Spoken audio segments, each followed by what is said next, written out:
This is Red Ice Radio.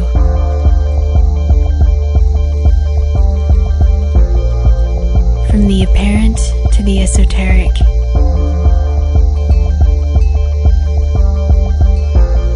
RedIceCreations.com. Greetings to everyone from around the world. My name is Henrik Palmgren and this is Red Ice Radio. RedIceCreations.com is our website and we do radio on all the topics that we consider to be interesting and important.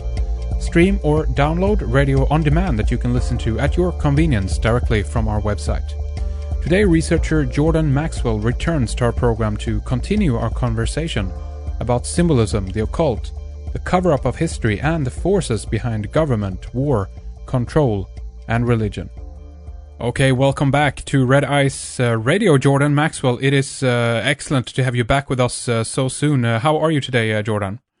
Well, thank you very much for having me on, and I'm still here despite everything. Despite everything, yeah, that's so right. I'm still here. I'm still working along, and always happy to be with you. Thank you for having me on the show. Absolutely, it's great to have you, and we always enjoy hearing, from you, and of course about your work and so forth as well. And I bet many people recall the last show that we did with you not too many months ago now, and we got a lot of email on that, a lot of traffic as well. Of course, people are enthralled in your work, Jordan. That they are in one way or another, they're attracted to your work for obvious reasons, considering your background and how many years you've been studying this. And how are things generally right now over there for you, though? Are you keeping a close eye on the news, or have you decided to just turn it all off, considering all the bad news that we're getting currently, Jordan? Well, I did that a long time ago. I turned it all off quite a long time ago. That's why I don't. I almost never talk about daily events or the events of the day or current events. I don't ever comment on current events because there's so much happening every day that, and people are hearing these current events 24/7 on their radio. So I don't feel that it's anything I want to comment on. I have a lot of really important things that I feel that I want to comment on that nobody talks about. So and when I was doing my own radio show, I've had my own show 7 times in the past, and I never talked about current events or what was going on in the world at the time. I couldn't care less. My interest is in all of the dark stuff which is hidden that's timeless. It doesn't matter when you bring it up. It's always important, no matter when you might bring the subject up. So today I don't even care about listening to it. I hear it all the time like everyone else does, but yeah. It doesn't affect me. I don't care what's going on in the world. I have some bigger things that I'm concerned with. Well, that is true, Jordan. I guess the reason why I bring this up is because sometimes now and then the time list that you do talk about seeps through, obviously, in the mainstream media. And one of the things that I know that you've been talking about quite a lot in the past, of course, as well, is this whole idea of the symbolism of the dawn. And I guess the reason why I wanted to address that a little bit is because of some of the recent actions that have been taken against Libya, on Libya, and the fact that they dubbed the whole operation Odyssey Dawn. Did you hear about that, Jordan? Yeah. Oh, yes. And because every time they do something like that, every time somewhere, some government in the world comes up with something with dawn in it, I get tons of emails from all over the world, quite literally from all over the earth, saying, well, here it is again, Jordan, what you were saying. I started talking about the symbolism, the occult or hidden implications of the term dawn and dawn of a new day, and I've been looking at it since 1967. So that's a long time ago. I don't even know how many years that is, but it's well over like 35, 40 years ago. I was talking about and looking and researching the subject of the new dawn or the dawn of the new day in relation to the occult world, what that means.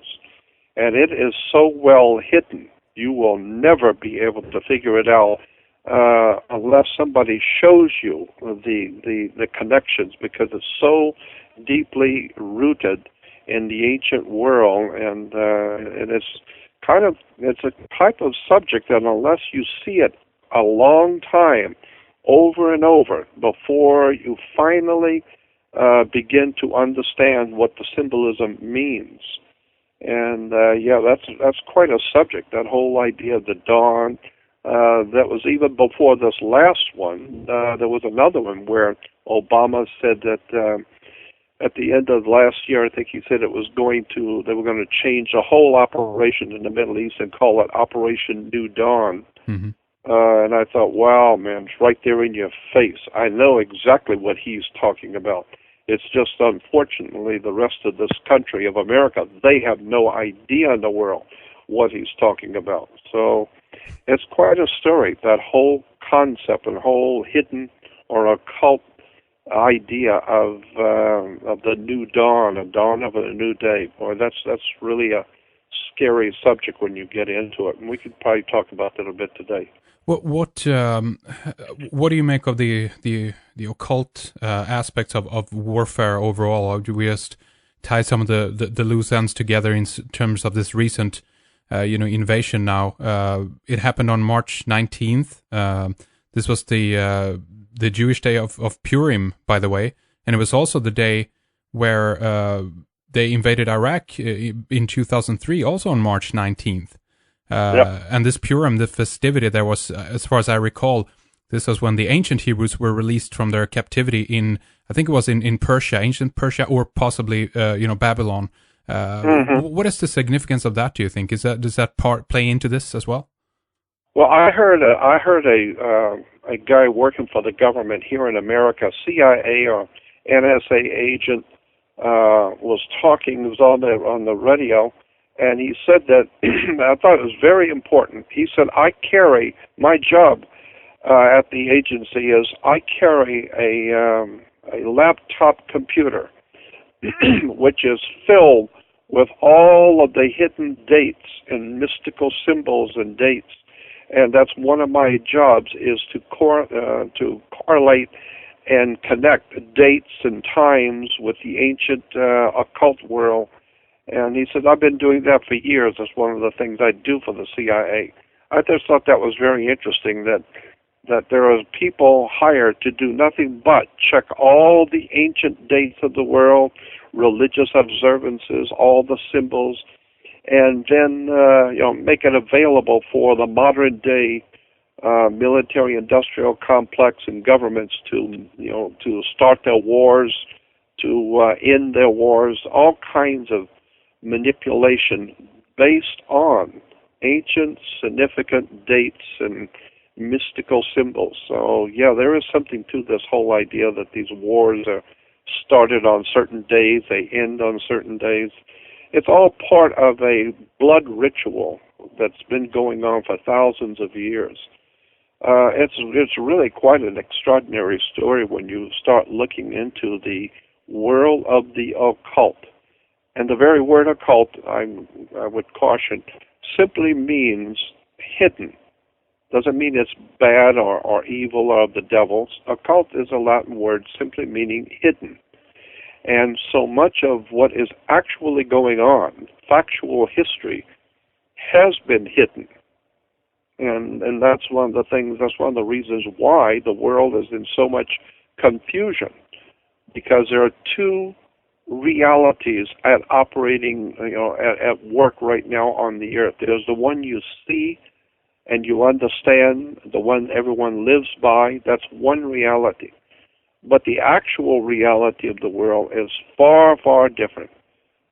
There's a whole hidden world of symbolism, words, terms, and emblems, national coats of arms, halotry, flags. It's corporate logos. There's a whole underworld of darkness going on throughout the world, and it's basically the bottom line on government, religion, commerce. All use these occult symbols and manipulate times and dates. So that's what I've been interested in all my life, and I saw this thing about dawn of a new day, and the new day and the new dawn symbolism. As I said, as far back as 1967, and I began researching and studying it.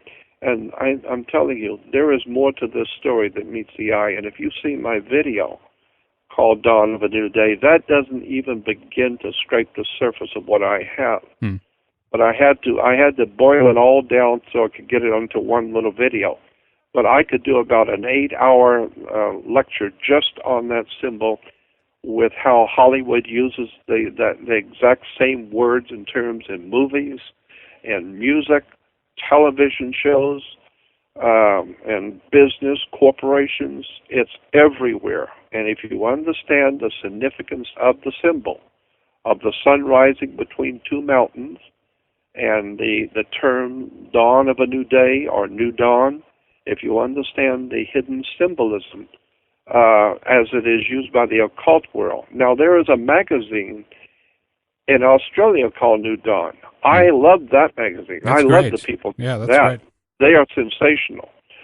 They're using the term in a generic way. And I know because I've talked with them, and I know they're using it in a generic way, basically the way the ancient peoples originally understood the concept of new dawn, meaning that the sun was the bringer of light, and the light that came into the world. Well, we know that light is always associated with intellectual or spiritual enlightenment. So when you're ignorant, you are in the dark. But when you're enlightened, you are a holder of light, or your whole life emanates light. And so, in the correct, and a good way of using that, the New Dawn magazine is using it in that way. But there is an occult use of it by politicians and religious leaders, and especially the commercial systems of this world use that in its dark way, and the really occult and hidden symbolism. And this is what one of my latest videos is also a follow-up on that Dawn of a New Day video.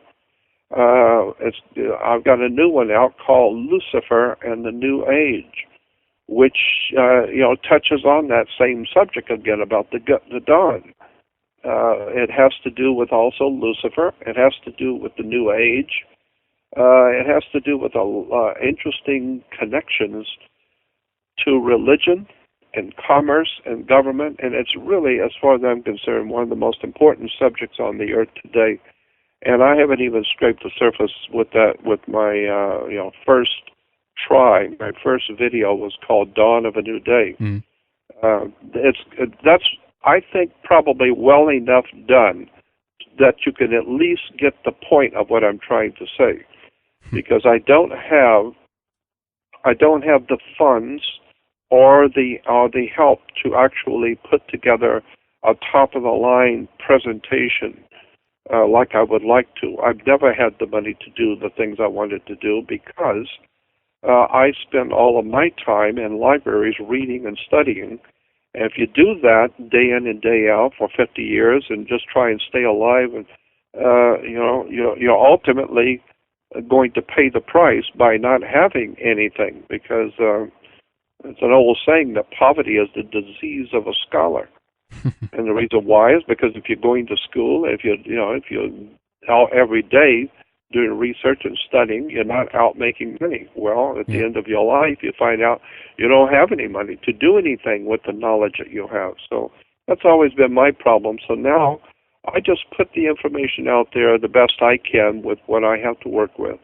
Which is great. It needs to get out there, and again, what you have is a treasure in terms of many of the things you have dug up, both in the past and what you're doing currently, and also that many people are learning and advancing from that. It's like an own little online school, if you will, but there's no kind of a curriculum. People can come to this from whatever angle, and they can continue it, in whatever way they want, which is fantastic.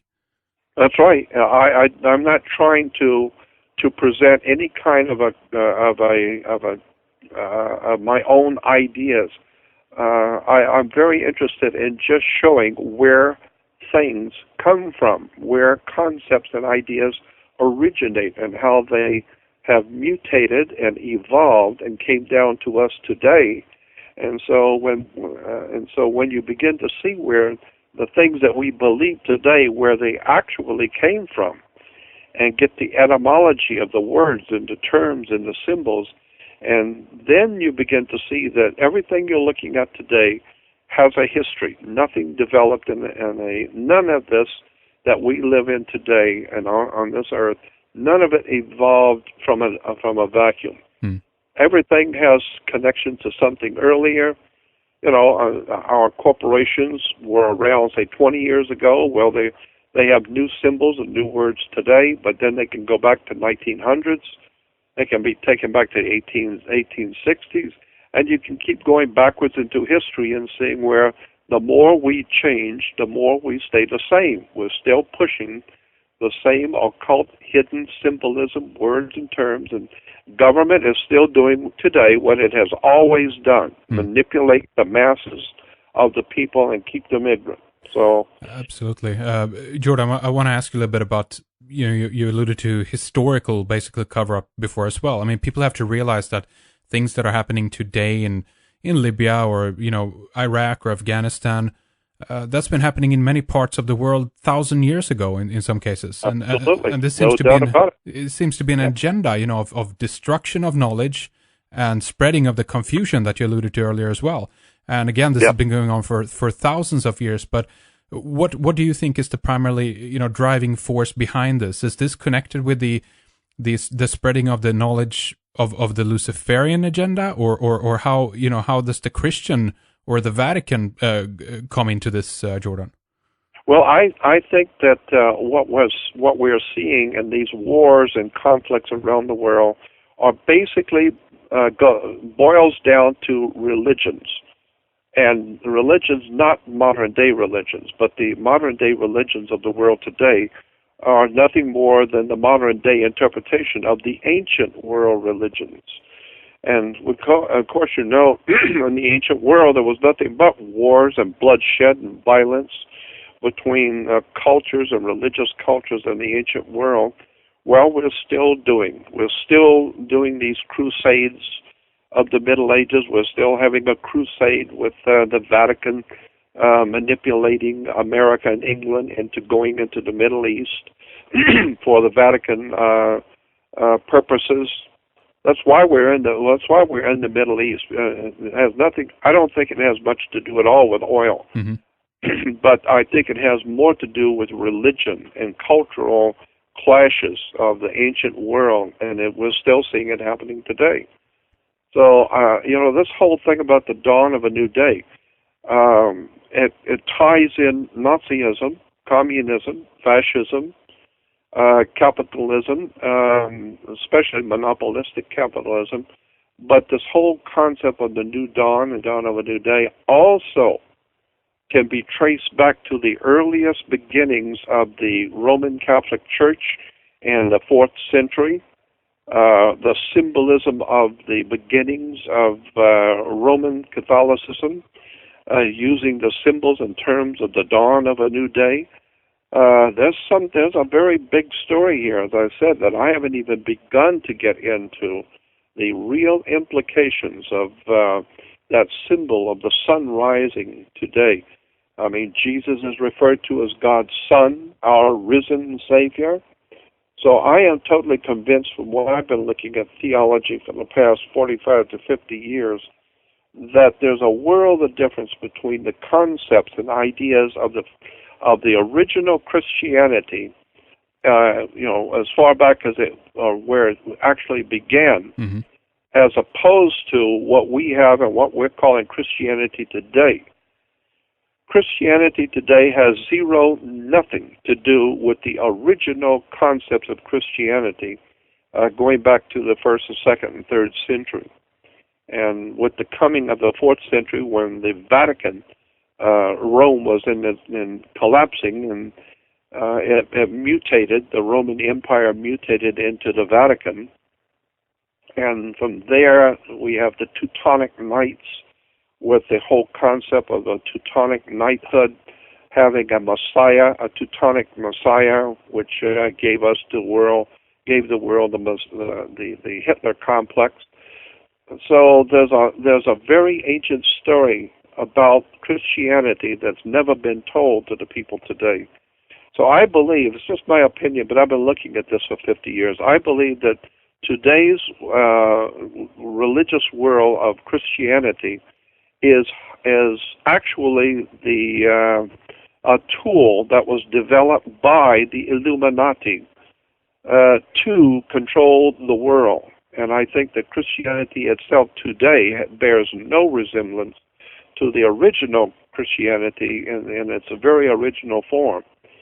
And I've talked with so many of the rabbis and teachers and professionals and all of the truly interesting people who have been doing research on all of this kind of subjects, all their life. And that's generally what I'm hearing and what I'm getting, is that the church today does not represent Christianity in its original form at all.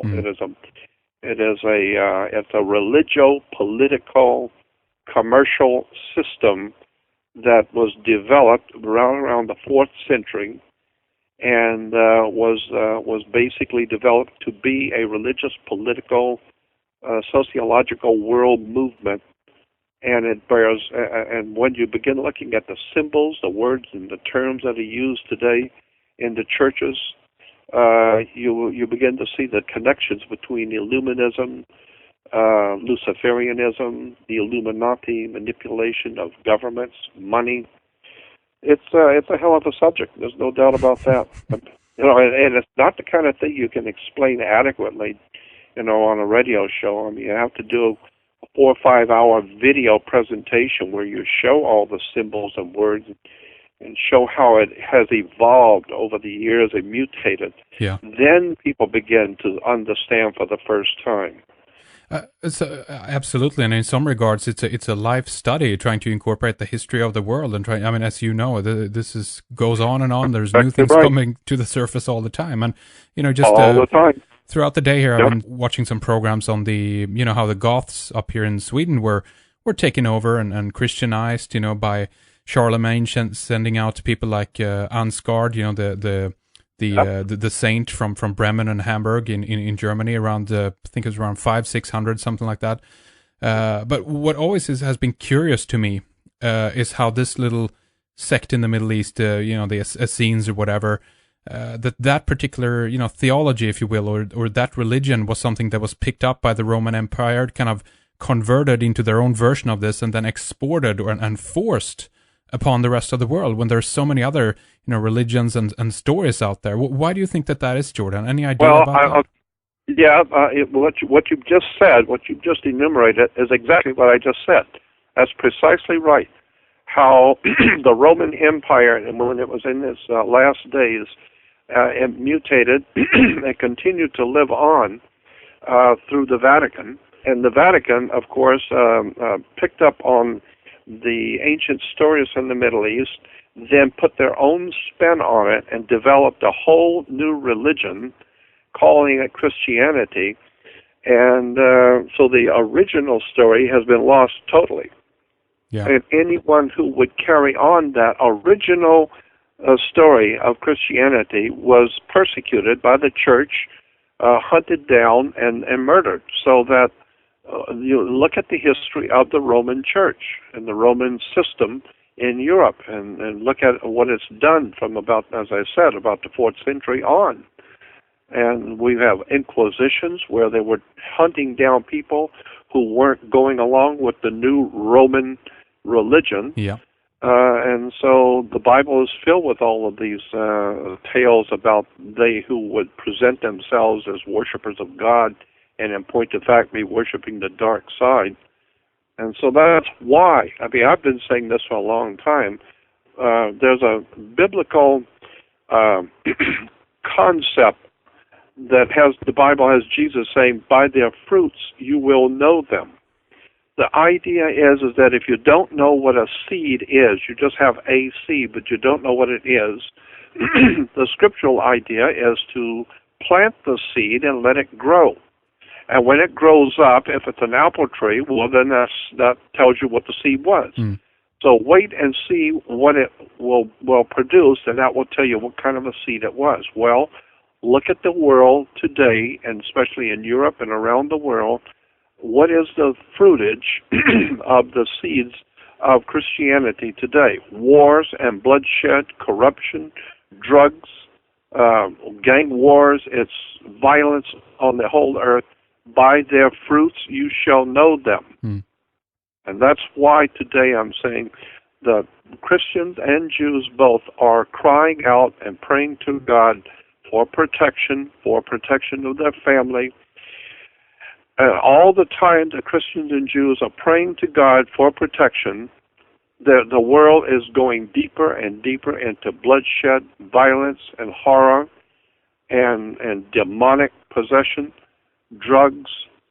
So something is wrong somewhere. They're not able to communicate with the divine spirit. And the reason why is because the religions of the Western world are all based on the most ancient occult dark stuff. And that's why, by their fruits you shall know them. That's the fruitage of the church. Wars and revolutions, violence in the Middle East. The Islamic world is not what the Islamic people think it is. It has nothing to do with Muhammad. It's a very, very dark thing that's going on the earth. It's called religion. I have the highest of respect and honor for the spirit. I have the highest respect for spirit and spiritual things. I believe in God. But I know the difference between the Great Spirit and the universe and that divine presence in the universe that men have called God. But I know it's not on TBN, it's not on television, and it's not in any church or synagogue. So I'm smart enough to know that much to start with. So I believe it's an idea whose time has come to take a long, hard look at the world that we're living in, because the fruitage of our life in the Western world, Europe and America, has brought us nothing but violence, chaos, and confusion. I mean, that's one of the biggest telltale signs of how wrong we are, is that in every church in America, no one seems to have nailed down anything for sure. Every synagogue you go to, they've got different ideas and different concepts. And so if you go to a Jewish synagogue on one side of town, they've got one belief system. If you go to another one, they got a totally different understanding. And if you talk to all of the Jews, they all give you different ideas and different concepts according to their understanding. So it's even worse in Christianity, because I've been through all the different Christian religions, and all I've ever seen in the Christian churches I've gone to, the Christian churches, not the cults like Jehovah's Witnesses and Mormons, but the Christian churches, all I see is singing and dancing and entertainment and things which for the entertainment of the people.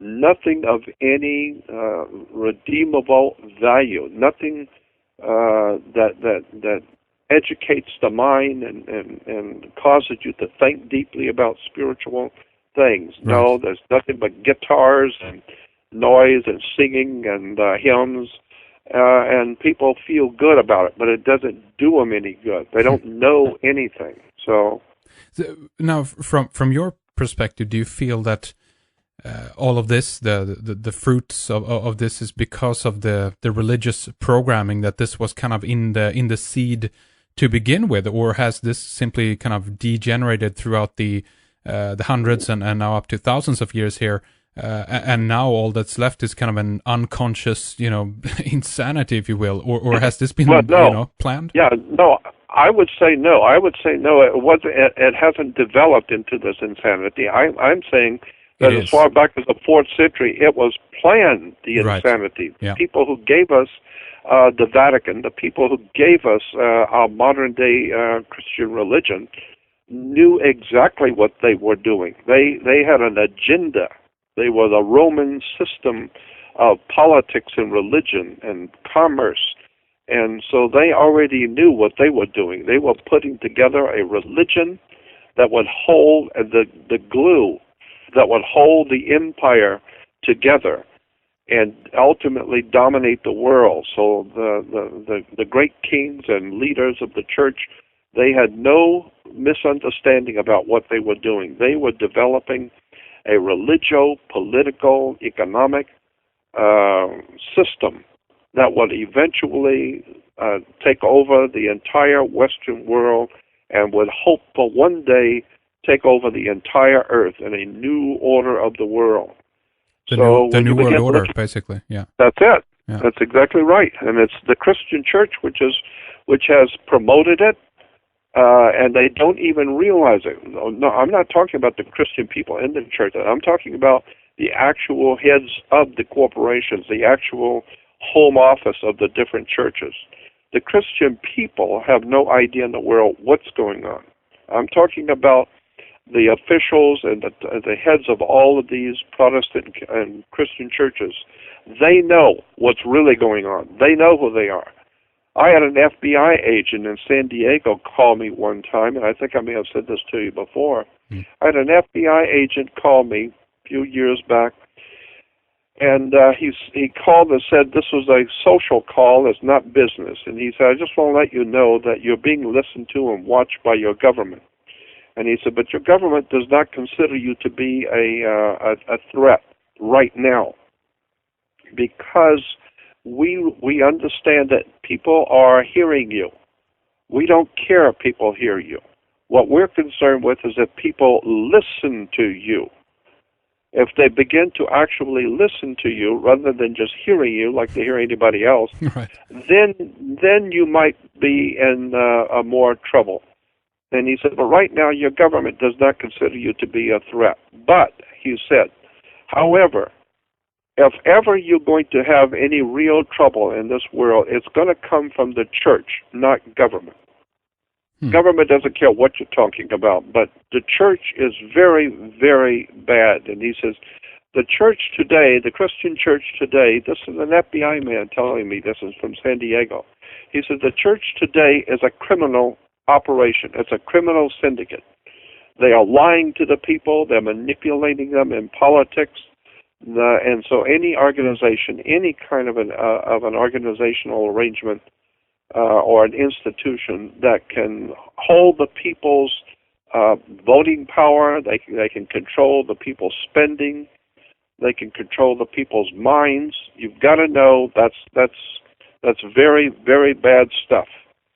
So he says, so just be aware that you are being watched by the church. And if you begin to make too much of a headway against them, they will deal with you. Now, so I know, I understand. I just want to say as well, I mean, now in many European countries at least, this is a news item a while back, actually, they mentioned that even the Christianity that they once held is considered to be dead. They mentioned, I think it was like Switzerland and Norway, and there was a few other countries as well, whereas like even the churches now are empty in that sense. And the question there, of course, is this is part of, as I feel, a bit of the illusion as well. I can feel it too in this country, in Sweden, where people are like laughing when you say that the church holds any power anymore. It's like, are you kidding? It's dead. It's over. It's falling apart. It doesn't hold any, assets, or it's not wealthy anymore, which is not true, of course. No, it's not true at all. But it's like anything else. In America, so much of America's big industry is mafia. It's underworld. But it's, like the movie Godfather, when Michael, in the first movie of Godfather, when Michael tells his girlfriend, he keeps telling her, he says, Kate, in 5 years, the family is going to be completely legit. The idea being is that the underworld in America and around, and even in Europe, they were making so much money that they began to invest in corporations, invest their money in the big corporations, General Motors, Ford Motor Company, U.S. Steel, and with hundreds of billions of dollars, from organized crime being pumped into these big corporations. Well, today, the big underworld families, in the shadow world, is big stockholders in all the major corporations. So that the major corporations are actually being run by criminals. Yep. But they're the only ones that got the money. and so that's what I'm saying. You've got to understand that the church is a corporation, and it's incorporated under the government, and the government's incorporated under the church, And the churches, it, goes all the way back to, like you said, Constantine, and the whole apparatus we call the religio-political economic system of the Western world is now falling apart. Why? It's because it's based on some very dark and evil stuff. And that's why I try and do what I do. How do you think, though, that they manage to keep it alive, keep the agenda alive, keeping people coming to these organizations and continuing to, from our perspective, it seems that it goes on a pretty straight line. It's pretty steady from my perspective anyway. And I'm not saying that within the factions or within the church or within these families that there is strife and there's infighting going on, and from their perspective things might be much more difficult. But in any regard, the overarching picture that I get is that it's still kind of progressing forward their way in any regard. How do they manage that, do you think? I mean, are we talking about people who can live for a long time here, or is it just the ideology, the philosophy of this thing? Well, I think, I told you, I think I mentioned one time before that people will always support what they want to hear. I mean, if you love country music, you're not going to pay $50 to go to a rap concert. If you love opera, you're not going to pay $50 to go to a rock and roll concert. Right. People will pay money to hear what they want to hear, and they will pay money to eat what they wish to eat, not go to a restaurant that they don't like. And so people will financially and in every other way support what they want to hear. Well, the big corporations, do something we call commercials, and they tell you wonderful things that you want to hear. It's just business, just to make money. Well, that's how the churches are able to continue to keep going, and especially in America, because it does not require any critical thinking or any wisdom and research and study. They merely tell the people what they want to hear, and the people love it.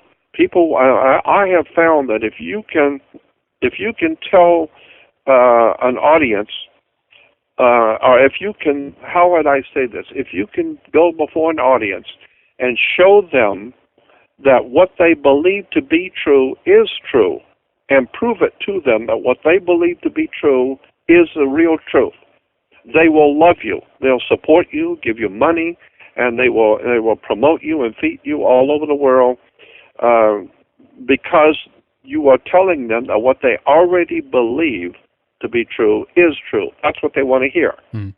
What they don't want to hear is that they are full of bull and they're being lied to. People don't want to hear that. Yeah. They're not going to give you money to hear that. They're not going to come down and sit down and pay money for you to show them meticulous and methodically how they have been lied to. I've found that out. People are not interested to come in lectures to hear the real truth. They want to be entertained. That's why we have wrestling matches in Hollywood and entertainment. People pay big money to be entertained. They're not giving you a dime to tell them the truth. So, I mean, I've always known that my work is appealing to only a niche audience, a small, select audience. So in a way, overall, collectively, I guess humanity, we brought it on ourselves, and we've allowed to be made into slaves, and we've allowed the knowledge that humanity, I believe, once held to be taken away from us. That's exactly right. I mean, there's a story in the New Testament. I've said before many times, the New Testament is a metaphor. It's a symbolic story. And once you understand how the New Testament was taken from the ancient world and rearranged into a religion today, but if you can get past all of that and get to the actual metaphysical stories, the metaphors in the New Testament, it's a world of knowledge that's been hidden. But an example is that what we were just talking about, how the people themselves love the darkness. And they can't get enough of it, and they will always support it. There's a story in the Bible in the New Testament about Jesus being brought before the people by Pontius Pilate, and he says to the Pontius Pilate says to the crowds of the city that once a year, according to your custom, I can release one prisoner to you and let one prisoner go. So I have two prisoners here today. We have Jesus, who we call the light of the world, and then we have Barabbas. Barabbas is a known criminal, a liar, a murderer. We know he's a criminal. So here are the two people. Well, that's a symbolic story. It's a metaphor. And the symbolism of the story is very simple.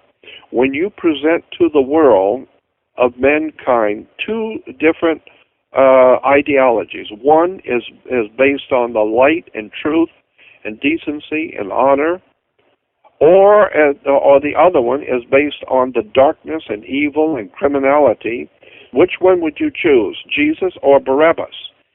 And the Bible says, with one voice, the town said, give us Barabbas, which is symbolically saying, as a metaphor, symbolically saying, when the people of this world are faced with, do you want the real truth or do you want lies? They will always support the lie. Give us Barabbas. We don't want the truth in the light. We don't want to hear anything about truth. We didn't come down here to hear truth. So give us the lie. Give us the people who are telling us lies. That's what a democracy is. I mean, a democracy is the rule of the people, and the people love the lie. The majority rules, and it doesn't matter how insane the majority is either. It just keeps on trucking, not at all. No, keeps on going, and we know the decadency of the Roman system, and how today all you have to do is look around America today and look at the decadent, incredible darkness that has engulfed this great country, so that there's ignorance, ill-informed, stupidity, violence, drug addiction, gang wars, prisons. This is a hellhole. And yet the church is doing real fine. The church is just doing fine. But the people who go to those churches, talk to them, intellectually sit down and talk to Christians today in America. And you will find they don't know what they're doing. They haven't got the faintest idea in the world what the words mean, what the concepts mean, where anything came from, the etymology of the concepts and the ideas and the words that are used in religion. They haven't got the faintest idea in the world and couldn't care less, because it has nothing to do with football or basketball or Paris Hilton or anything else of any importance. So I'm just saying, it's just an amazing situation we have. Well, it is, and also the chaos that you're describing here is also something that at the end of it serves the church and especially the government as well, because of course now they can implement further control, to try to bring stability to the streets, blah blah blah. But again, from the church point of view, this is like fuel for the fire. This is evidence that the Antichrist or Satan is out there on the streets, and that's why you need to turn back to the church, right? Yeah, and it works out so much. When you start talking to the politicians and these guys who make the policy and know how this stuff is put together, and you begin to see this is really dark stuff. And that's why I said the people in this country especially, but all over, because I spent a lot of time in Europe also, and in the Middle East. And as I love the European people, but I notice, like America, they don't know what they're doing. They haven't got the faintest idea of what's going on. No. Nobody questions anything, and if you do, I think it's worse actually in Europe. I hear a lot more, at least vocal people from the States that are questioning their government and so forth as well. But people are criticizing the European Union. Very few voices, unfortunately, from Europe. Well, you're right. And I think it's kind of like inbred in the European to be afraid of government, because they have been so mistreated by the church, and so it's just a feeling that the peoples of Europe have, that there's been so much horrible oppression that they don't want to put themselves out there on the front lines. Physical torture in most cases, and those few who had the guts to stand up against this and say no, those people were strapped up on poles, and tortured. And in many regards as well. Do you think now then that this is kind of ingrained into the I don't know, the genetic memory almost of the people? Oh, absolutely, no doubt about it. We scientifically we know that's true. That there's a group mentality, a community mentality where peoples they may not have today have been a part of and actually saw it happen, but it's it goes back to their parents, their grandparents have told them stories, and the great grandparents told them stories, and so it's kind of in the national psyche and the psyche of the peoples to remember that government can be very, very, and of course with the coming of Adolf Hitler and Germany and in Europe, people are frightened of government. They don't want to talk about it. They don't want to go there. At least in America, there's enough of the American spirit. There's not a whole lot left. We have the spirit. We just don't have any knowledge. We have the spirit because there's a lot of anarchy and violence and that kind of thing in the American people, in the American psyche, carrying guns and fighting on the streets. We got the spirit. We just don't have any education. That's the problem. And so we turn on each other rather than intellectually finding out who is doing what to us and do something about it. Yeah. We just fight each other. So that's too America bad. has the spirit. Yeah, America has the spirit, but they don't have the knowledge.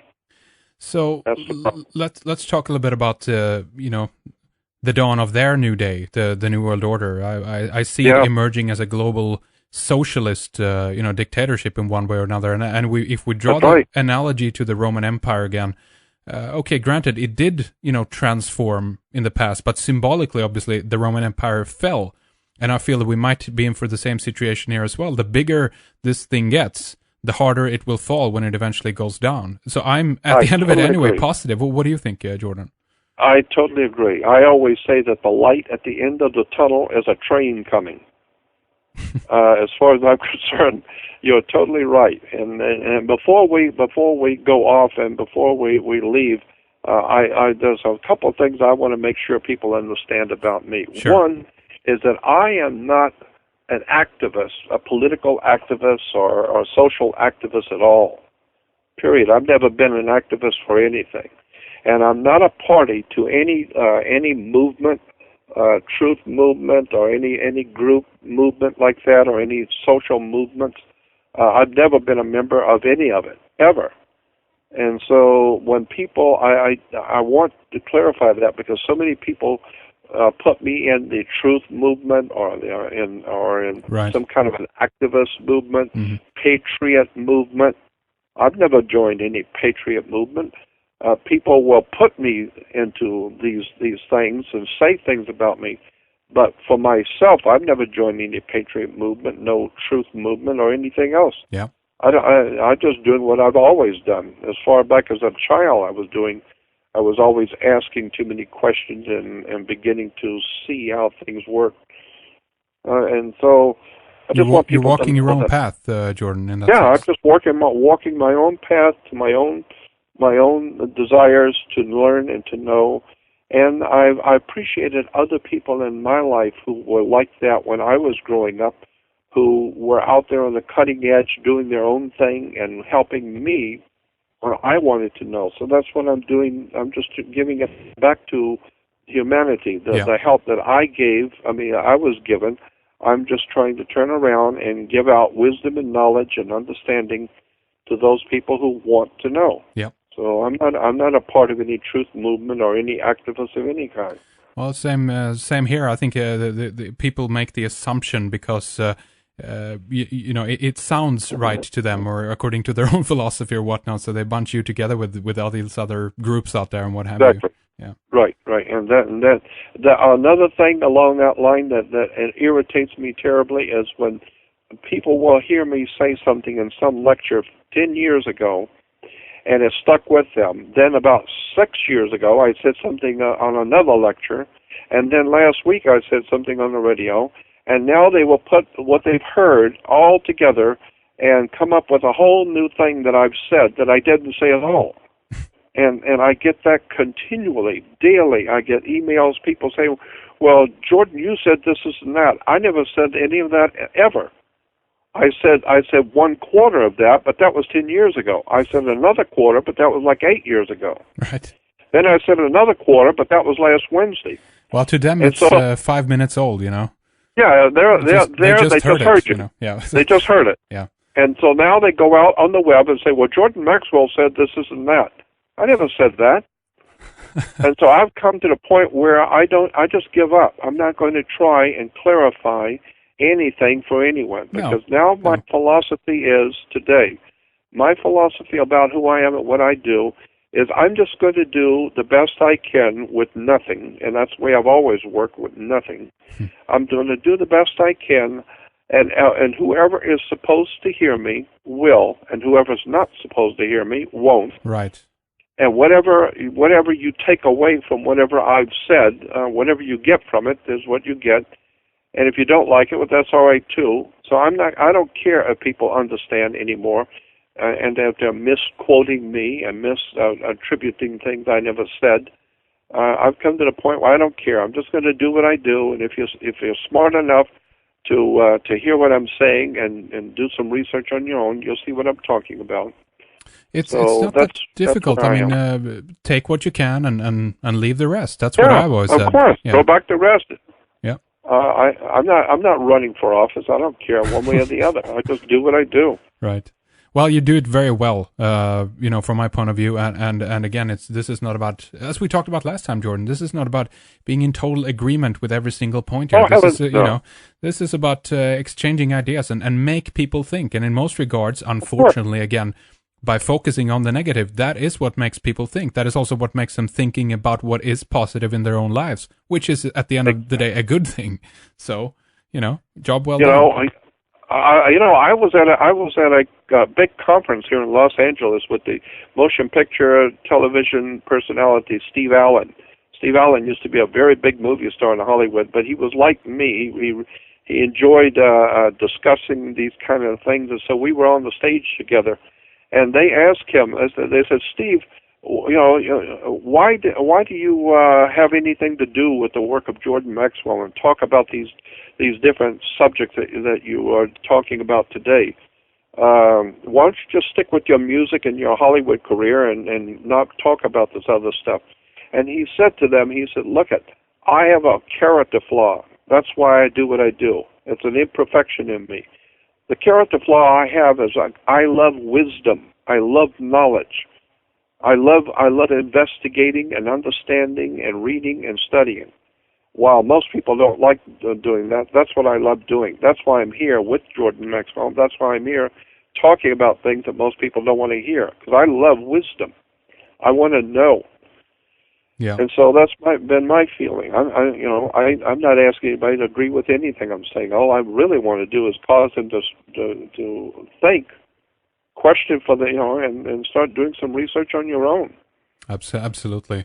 And Jordan, as we begin to round things up here for this time, I want to mention obviously your new DVDs. We mentioned briefly Lucifer, Bringer of the New Age. That seems very interesting. We talked briefly about Lucifer last time, and I think you have a really interesting perspective on this particular character or mythological figure, however you want to look at it. And then you have Mazzaroth, the saga as well, the new one. Is there anything you want to mention about these DVDs, Jordan? Well, I'll tell you what, it's going to be very, very controversial because I know people have an idea around the world who Lucifer is and what they think about Lucifer, but I'm just telling you, according to the Bible and according to all the biblical reference works, Lucifer is not who you think it is. There's a very big difference between Lucifer and Satan.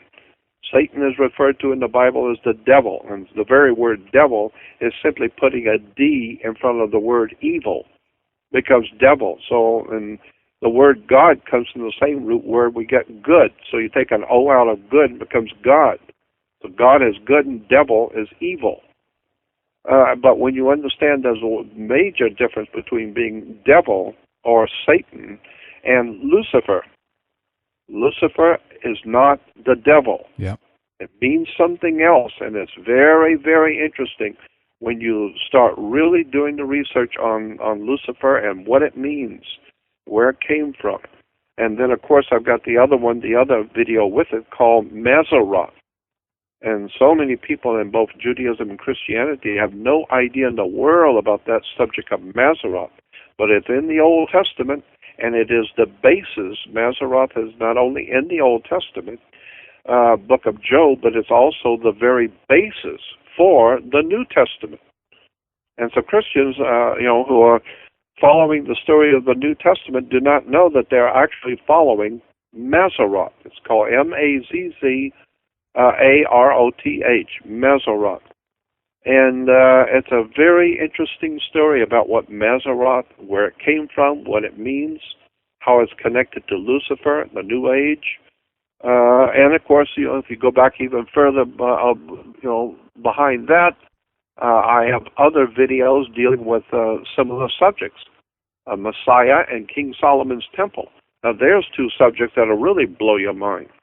I have two videos one's called Messiah, and it has to do with the symbol on the dollar bill, the triangle, the pyramid with the all-seeing eye, where that really came from, what it actually means, and how that symbol on the dollar bill is connected to King Solomon's Temple. I mean, it's really an extremely interesting and controversial story. So I've got a lot of what I consider to be very important and interesting video stuff. So if you go on my website to jordanmaxwell.com, that's JORDAN, Maxwell.com, and go to What's New. Because on the What's New page on my website, I got lots of new stuff that I've been doing. And and we can do another show another time and get back into some of these subjects again. Absolutely, that would be great. I want to recommend people to take a look at that two-part series with those two new DVDs, jordanmaxwell.com, as you mentioned, and also I'm glad to see that you're beginning to really get to getting out many of the new DVDs now, many of these that you're putting together, because it's great to see that you're producing and putting them out there, Jordan. So I want to encourage you to keep up the great work and keep doing what you're doing, because it's very valuable, Jordan. Well, thank you, and I appreciate it. If we have a moment, one last thing. I had an experience a couple of months ago that a young lady came up to me in San Francisco. She was a psychic from Sacramento. And I'm not saying what she said to me is true, and I'm not validating it. I'm just telling you what she said. And she came up to me and she said, Jordan, I've been told to tell you that you have in your computer some very big videos that you have been working on for many years, but they're very large, and you haven't been able to do anything with them because they're too big and you got too much to do. And I said, that's exactly right. And she said, well, I've been told that you have till April 11th to finish your projects, because after April 11th of this year, something bad is going to happen on the earth, and it's going to completely change. All of your work is going to be changed and challenged because of what's going to happen on the earth. So you need to get through with what you're doing, because something's going to happen on the earth on the April 11th or just shortly afterwards, and it's going to change everything you've been doing. And it's going to bring you into the public eye even more, because of the things you've been talking about. They're really going to start happening. And so I just put that out there, because I don't know. I'm just telling you what she said. I have no idea what she meant. I asked her, what do you mean it's going to be so severe, it's going to be very bad? She said, all I know is that's what I'm getting. Is that something's going to happen on the earth, and it's going to highlight your work that you've been doing. So I don't know. This year, 2011? Yeah, this year, 2011, a couple of weeks from now. Well, there you go. April 11th. Do you feel she's right? Yeah, I think so. I think I know what she was talking about. I think there is something going to happen very soon that's going to be very, very serious on the earth. And it's going to affect all the nations of the world. And I think I know what it is. But, I'm not validating what she said. I'm not, I'm not saying it's true. I'm just telling you what the lady said. Now, do you want to share with us what you suspect it might be? No, because it might reflect on me in a way I don't want it to. So okay. what I want to do is I want to just leave it alone and just see if she was right. She very well might not be. I kind of hope she's not right, but but we'll see soon enough. See. Yeah, that's what she said. All right. But well, she said it has something to do with my work.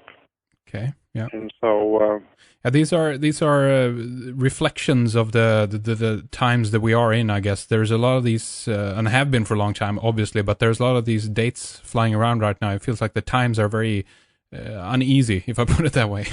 No doubt about it. No doubt about it. And I think it has something to do. And if you haven't gotten my videos, you want to go on the video. I'm just promoting myself, but the fact is that so much of what I am doing and causing to in my life to do is in my videos, and so I've got like 6 or 7 new videos, and all of them are very controversial. So I don't know how much longer I will be allowed to have a website and be able to distribute this kind of knowledge.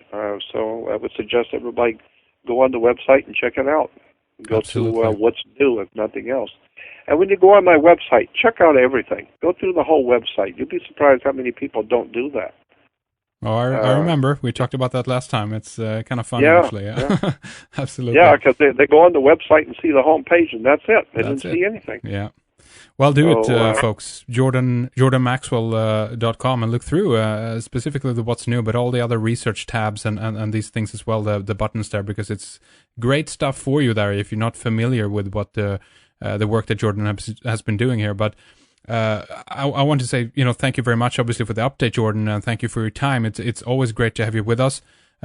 Please take good care of yourself, and let's talk more soon, Jordan. All right, let's do it. I was always happy to be with you, and thank you again for inviting me. And get back to me, and we'll do another show. We'll be back with more in just a few days. You're welcome to join us then. In the meantime, check out our website, redicecreations.com, for more radio, TV programs, and regularly updated news. Also, take a look in our members area for all the material that we have available for you, including films, video interviews, music, audio commentary, and more. Also, of course, our first program that we did with Jordan Maxwell. My thanks to Fredrik, Lana, Elizabeth, and to you for listening. Take good care of yourself. We'll talk more later. Bye-bye.